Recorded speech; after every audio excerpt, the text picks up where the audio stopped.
morning, everybody.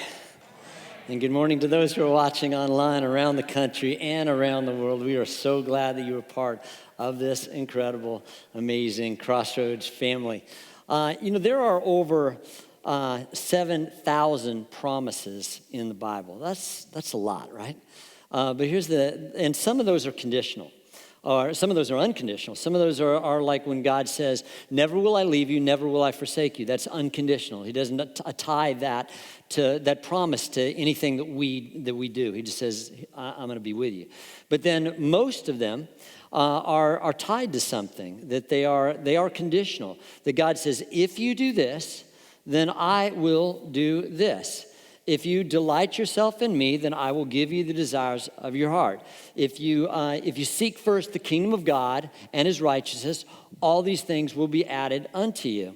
And the two things that are tied most to the promises of God are obedience to him, that we say when he says to do something that we do it, and God promises blessing for those when we do that. And the other thing is generosity. And in fact, of all the promises of God, of what they're tied to, of the conditional promises, generosity is number one. And I'm not just talking about generosity of money. I'm talking about generosity of everything in our life. Generosity of our time. Generosity of our talents, these incredible talents that God has given us and abilities, that we're generous with that we're generous with our praise and appreciation. We're generous with our gratitude. We're generous with our words of affirmation, that we're generous with our prayers, that we're generous with our love, that we're generous. I could go on and on and on, right? Because here's the thing, it's not just about money, because if you are hurting, you don't need a check, do you? You need a hug. You need somebody to wrap their arms around you. You need somebody to say it's going to be okay. You need prayer. You need care. You need things like that. You don't need a check. An example of that would be about 14, 15 months ago. I went to Duke Hospital for some pretty extensive surgery on my face. And there was a couple from our church that they stayed with Sylvie the whole 8 hours that I was in that procedure. And then when I did the reconstruction the next day, they were there. They even took care of our food and things like that. Another couple took us home, drove all the way to Raleigh or Durham to get us and take us home. There's other people that gave us food. We didn't need a check. Oh, of course, that would be okay. No, I'm just kidding. But we needed care, and that's exactly what people gave us. And the thing too is what happens today that you see around you, that you're able to see my face right now because of people on the cameras. You're able to hear me because of people there. We were able to worship today because of people up here. You were able to get your coffee because of somebody in there. You were greeted as you came in today. You were able to hand your children off, your infant or your baby, your child or your teenager to people that aren't just going to just take care of them, but are going to give them the love and the message of Jesus Christ. And you were able to do all those things because not only because people gave, but also because other people, they gave their time and they gave their love and they gave their effort and they gave the talents and the gifts that they had. That happens every single day that we're here. An army of people just give of themselves to make this happen.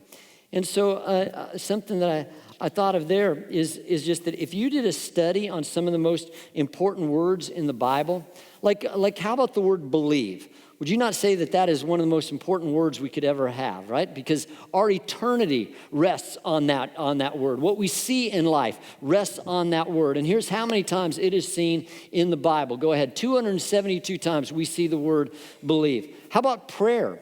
Prayer is, that's where we commune with God. That's where we see the power to live the life that we're supposed to live. That's how God also can talk to us. How many times is that mentioned? Go ahead, and 371 times. How about love? Love is unbelievably important, right? God says the two most important commandments: love him with all of our heart and soul and strength and mind. And the second is to love our neighbors ourselves. All the rest of life is just gravy on the potatoes compared to those two things. How many times is love mentioned in the Bible? Go ahead, 714 times. But here may surprise you. How many times is the word give mentioned? Go ahead and throw that up there. 2,152. That means that give is mentioned more in the Bible than believe, than love, and then prayer put together. Pretty wild, isn't it? And here's the thing. Why do you think that's so important to God? Why do you think generosity is so important to God? I think a big reason is because that's who he is, right? That when we are generous, we reflect his nature because our God is amazingly, amazingly, amazingly generous. For God so loved the world that he gave. That he is so generous in his love. He's so generous in his forgiveness. He's so generous in his mercy. He's so generous in his care. He's so generous, I could go on and on. Anything good, God is generous in that. And so when we do anything good, we're just reflecting his nature. In fact, you and I would have nothing if it weren't for God. Our life is a gift from God. Your next heartbeat is a gift from God. Take a breath. That breath is a gift from God.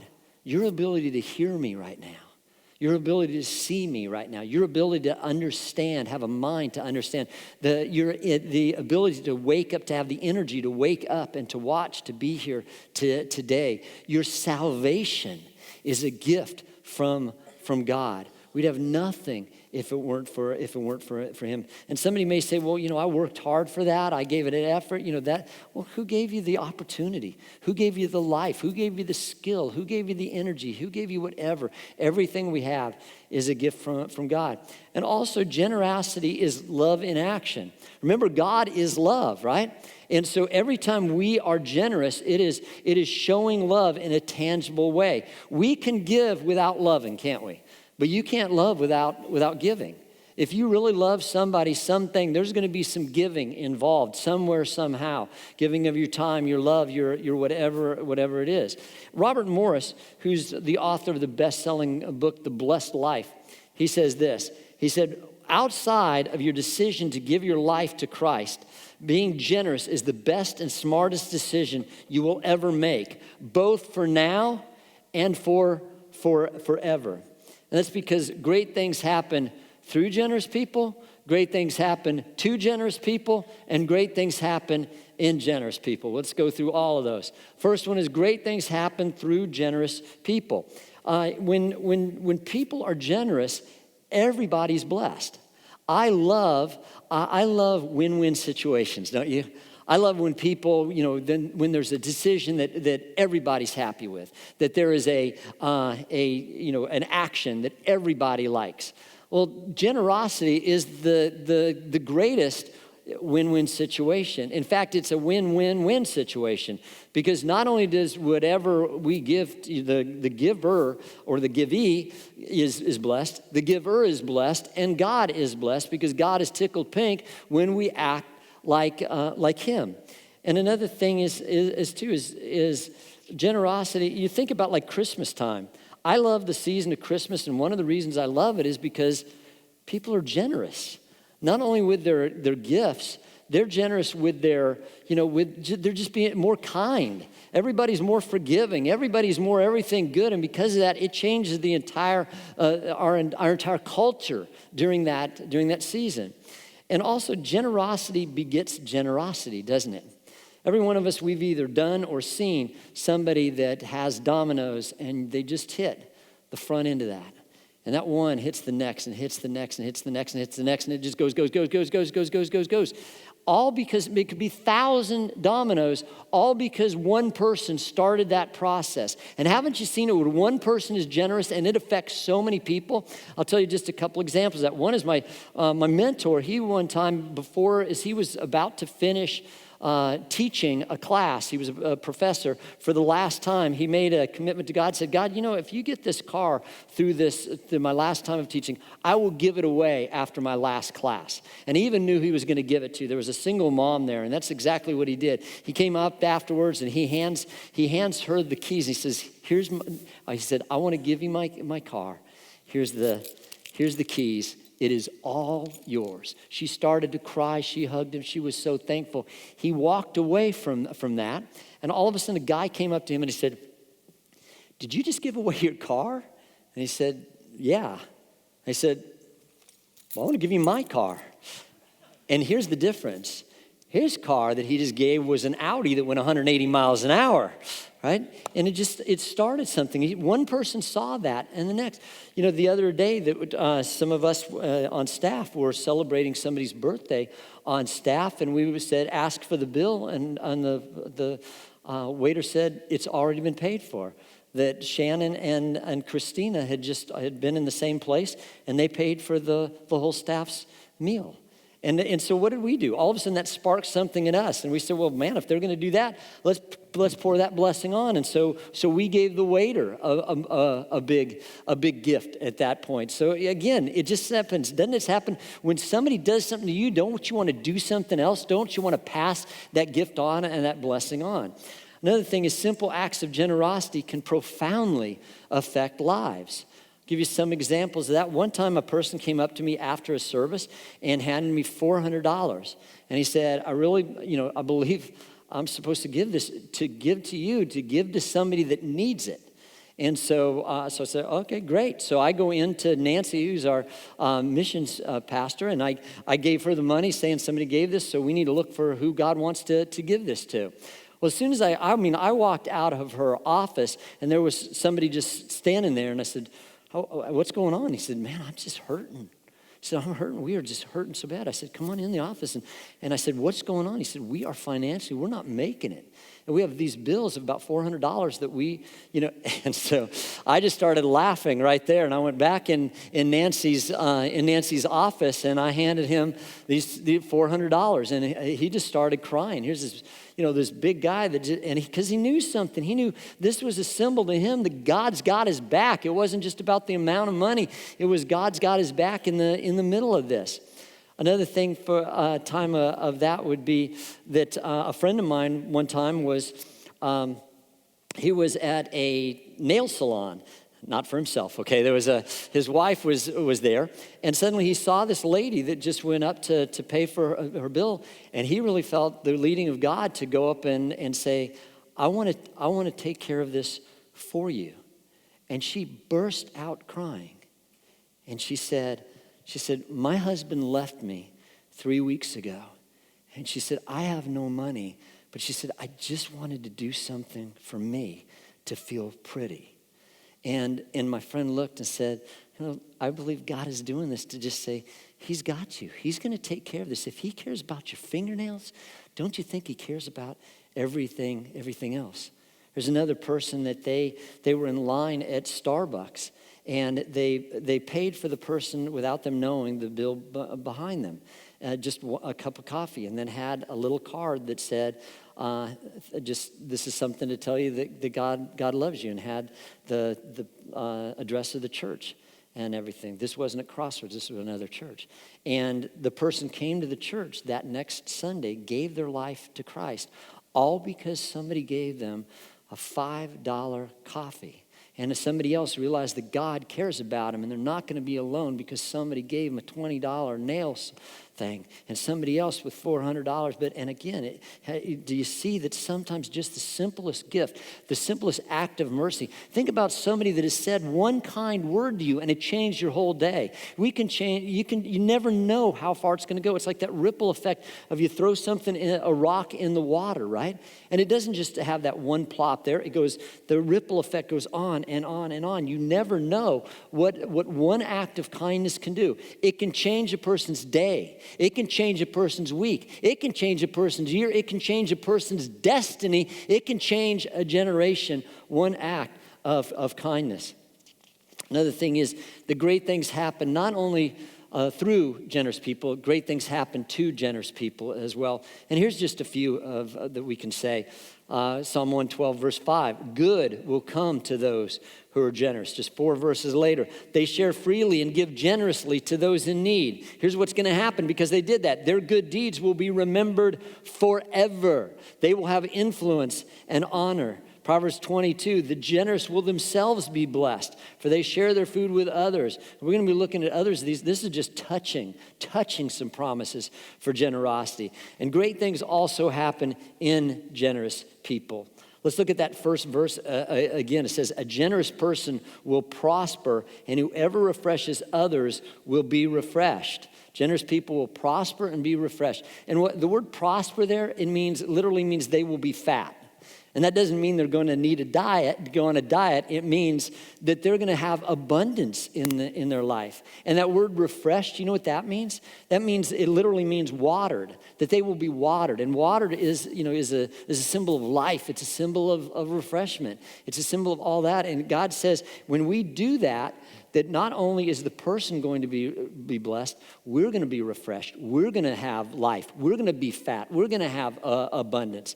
And I love this story in the Wall Street Journal. There was a lady by the name of Elizabeth Swabova, and she had an article called "Hardwired for Giving," and she talked about Darwin that says, it's survival of the fittest in his theory, and saying, you just look out for number one, and that he said, you know what, but somehow God has wired us to not be that at all. He said this, they found out, some neuroscientists, Jordan Grafman and some others, that something amazing happens when people are generous. When people to make the decision, this is what he said, to donate to a worthy cause or organization, part of the midbrain lights up. There's a gumdrop-sized region near the midpoint of our brains, near the frontal lobes, that becomes highly active. And here's something that happens. First of all, the pleasure chemical dopamine, and that's the thing that is released in our body when something great is happening. When we're on a roller coaster, when we're with somebody we love, when we're eating a great food, when we're just happy, that thing of just, we all know what it feels like. We just, that feels good. That feels good. That is dopamine that is in there. And God says he's going to pour that in. They said that's poured in. When you give something, all of a sudden you have that feeling of dopamine in there. There's a release of that chemical. There's also the release of the hormone oxytocin. And oxytocin is the hormone that's released when a lady has a child, that bonds her to that child. When she is nursing a child, it's released, so it bonds her to that child. When a man has physical relations with his wife, oxytocin is released and it bonds him to his wife. And isn't this cool that God does both of these things? He says, you know what? He's so generous that when we are generous, he rewards us. He rewards us with pleasure. He rewards us with bonding us to that other person. And here's something else. It's a scientific and experiential fact that when we are generous, that it brings pleasure into our life. Jesus said it is more blessed to give than to receive. The Message says this: you're far happier giving than getting. And even if that weren't in the Bible, you and I would know that's true because we've experienced it ourselves. There's one movie that usually comes out at Christmas time. It's a play and everything like that. It's Christmas Carol, Charles Dickens. And in that you have a character named Ebenezer Scrooge. And Ebenezer, before the transition in his life, before the transformation, what is he like? He is miserable, isn't he? He's a miser in every sense of the word. He's a miser with his finances. He's a miser with his love. He's a miser with his goodness. He's a miser he keeps it all to himself, and he's miserable as a result of that. I do not think it's a coincidence that the root word for miserable is miser, right? And then the same thing is nobody wants to be around him, do they? Nobody. His coworkers don't want, or his employees, his people that he associates with don't. His family doesn't want to be with him. Nobody wants to be with him. And the other thing is he has no impact whatsoever, positive impact on this world. And there's nobody that watches that and goes, man, I want to be like him. Whew, that just looks like a fun life. That looks like a good life that I want to emulate that. Nobody.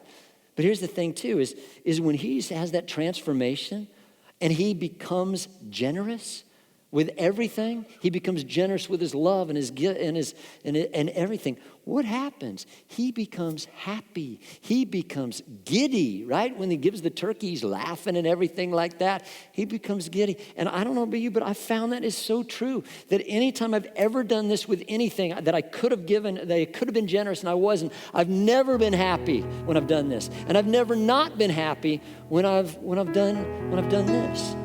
The other thing is this, that people love to be around him. And I could say this about many people in our church. I'm going to say this illustration about my cousin, Leroy, who died just a few months ago. My first cousins are way, way older than me because my parents had me way, way later in life. And Leroy was just a generous person in every way. He was generous with his affection. He was generous with the words, always encouraging, always encouraging. He was generous with his time. He gave his time to others. He'd give the shirt off his back. He was so good with working with his hands, and he'd always be fixing this or helping this or doing this for everybody else. And he was generous with his resources. I mean, we'd go golf and he'd pay for my. I'm saying, Leroy, you don't have to do that. And he'd always look, and here's the thing. He said, the good Lord's been good to me. He said, you know what? I've been the recipient of generosity from God, and I want to be a giver of generosity to everybody else. And everybody loved Leroy. Everybody wanted to be around him. He was one of the most beloved people I've ever known. And it was because he lived a life of generosity in every respect. Another thing is, with Ebenezer Scrooge is suddenly he's making a difference in everybody's life, right? I mean, he's making a difference with the poor. He's making a difference with his workers. The whole workplace is different due to his generosity in things. And then also even Tiny Tim's alive because of his generosity. Now I know he's a fictional character, right?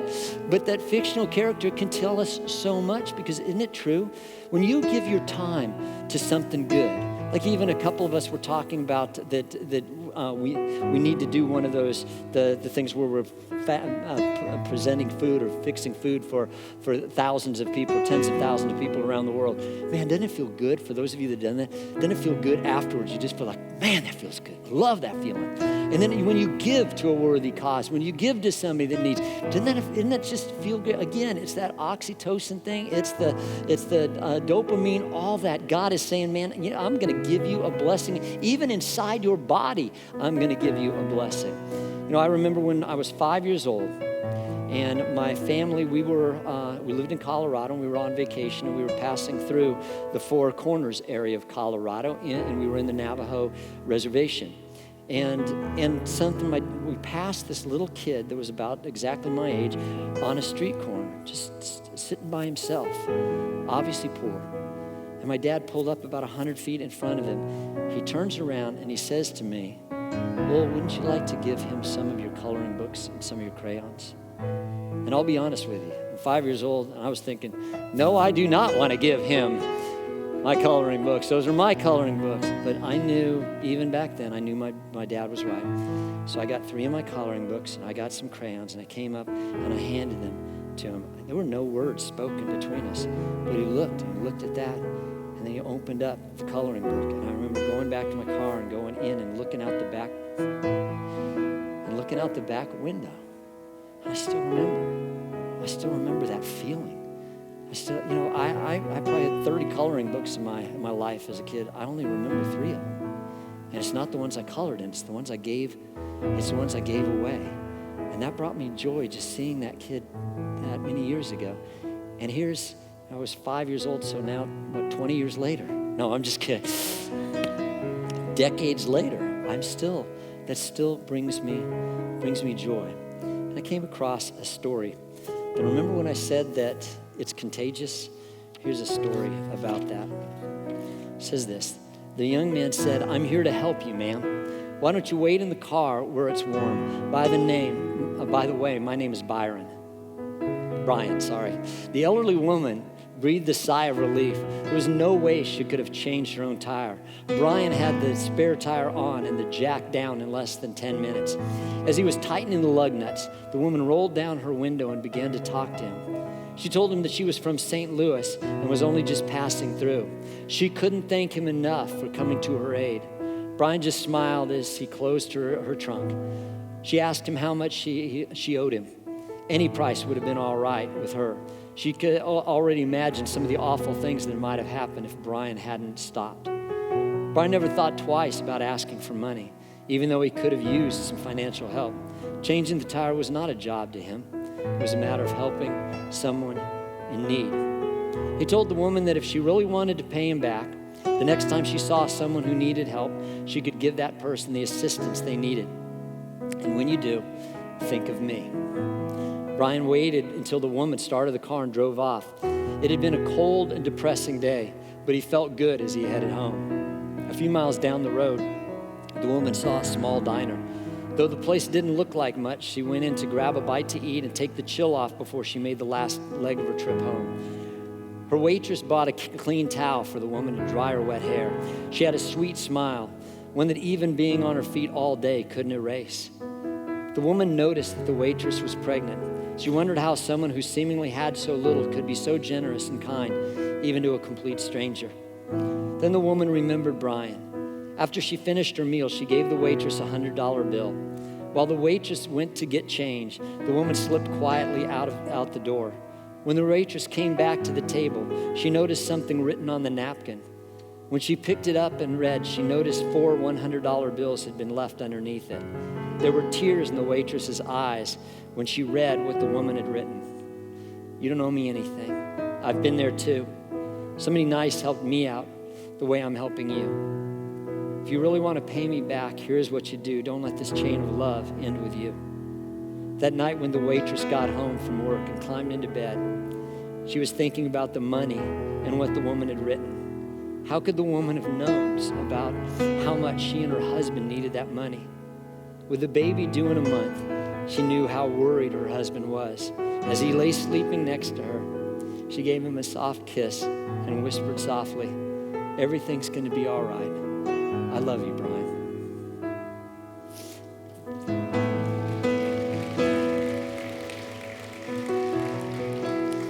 As we are generous with whatever it is, the gift goes on and on and on, and we never know the impact that we're going to make in a life. So here's what, before I ever preach a sermon, it goes to me first. Remember, I've been trying to take an inventory and just saying of how am I doing? And I ask you the same thing. How are you in your generosity with your words of encouragement for your spouse, for your children, for your parents? How about that one? How about generosity with your words of encouragement to the people you work with? How about your generosity with the time that God's given you?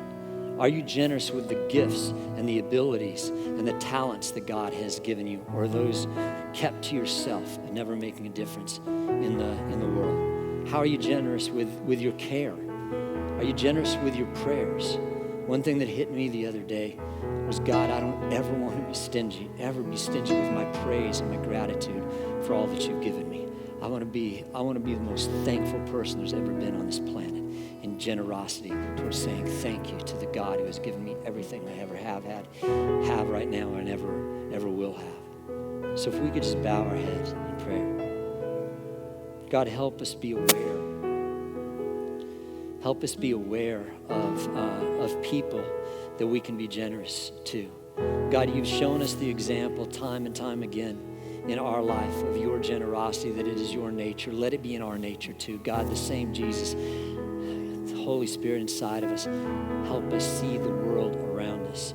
Help us not be like the Pharisees that just walk and don't see it, but help us have compassion like you have compassion. And Lord God, I pray for every person here that does not know this incredible God of generosity. And if that's you, if you've never given your life to Jesus, if you've never said yes to the eternal life, the greatest gift that you could ever be offered, Jesus offers you eternal life. He offers you forgiveness of sins. If you've never said that, yes to that, we can do that right now. And we also say, if you've been maybe away from God and God's calling you back to this life, and just pray this prayer after me, and if everybody else could join in and help them out. Dear Jesus, I love you. Thank you for being generous. Thank you for dying on a cross for me. I ask you to forgive me of all my sins. I receive you into my life as my Lord and my Savior.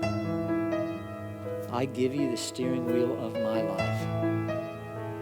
I want to live the rest of my life in gratitude for you.